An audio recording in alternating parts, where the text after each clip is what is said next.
Memes, memes, memes, memes, memes, memes, memes, memes.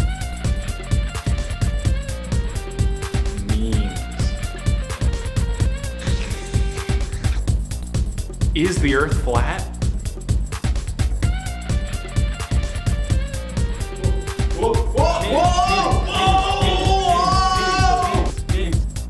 Memes equals MC squared. Oh, hi. Didn't see you there. I'm Professor Shplani, and I'm here to talk about memes. But what exactly are memes? My science friend over here, Mr. Dr. Richard Dawkins, categorizes memes as a unit of cultural transmission. Cultural transmission. Those are a lot of big words that might be hard to understand. What they're basically referring to is the process of transferring ideas from person to person or brain to brain. Now let's take a look at some examples of memes on the whiteboard of memes. Bang! Now that's a meme, but not quite yet. Still needs some alteration.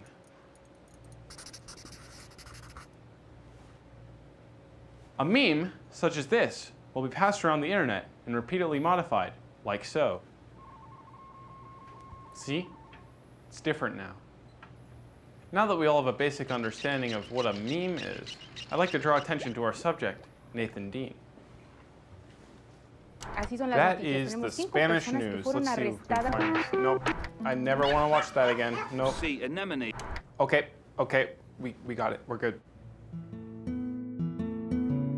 Well, I basically have grown up in the city of Kitchener, like lived here for about 9 years. It's fine. Kind of trash. Mostly just stayed home all the time and played video games.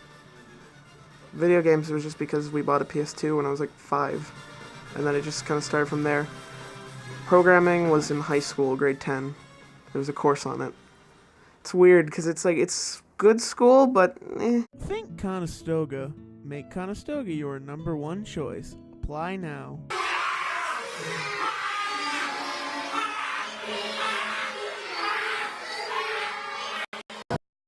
It mostly started 2010. And it was just, I don't even really remember that. I remember I was really like angry, and then like it kind of turned into depression, then led to hospitalization. Kind of scary at the same, like you have your scaredness mixed with confusion. Because it's like, here you're being put in a hospital, you can't really see your family, you don't really know what's going on with yourself, and you're confused and scared at the same time. The first time, I think it was some like fight went down, and then I just was had a mental breakdown and wanted to essentially kill myself. I think it was just stress. Well, at that point I was high school, so it's just the workload began to pile up on me. I was in the hospital for about 2 weeks and then got out. I was on a medication for it. Then that stopped like a year later, and then everything was fine up until about 2014 when it relapsed. A couple months after that happened, I had started my Twitter, and then it's like, hey, now I can use memes essentially to cope with that. Essentially, it's if you're feeling good, like, here, look, meme, funny, haha, place it on the internet. It's interesting because it's like, I personally deal with it mostly through memes and like humor, like darker humor, because it's like, I know people, they always say like, you shouldn't do that, you don't know what they're going through. It's like, I've been through that a lot. This is just how I deal with it, is by making it funny and essentially taking it less seriously. My sense of humor seems to be more based around, hey, look, it's random, and it just doesn't make sense. Essentially what art is supposed to be is expression of the artist, but I guess a meme is an expression of the memer. Like you're taking something that's already been created and you're kind of changing it to the way you feel as well.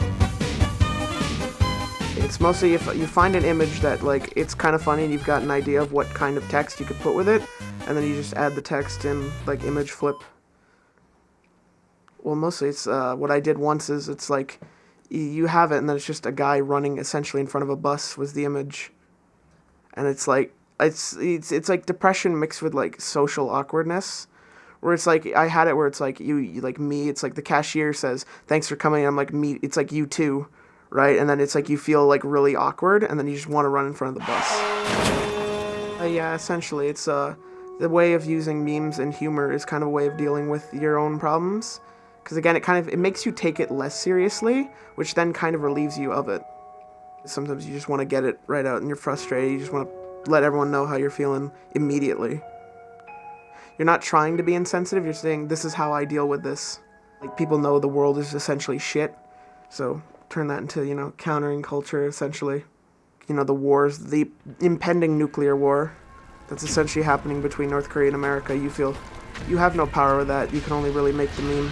They're more just based around, like someone I think they'd posted saying, can't wait for Kim to shove a nuke down my throat. Essentially, that's kind of why you create the meme, is that's really your only power to do anything.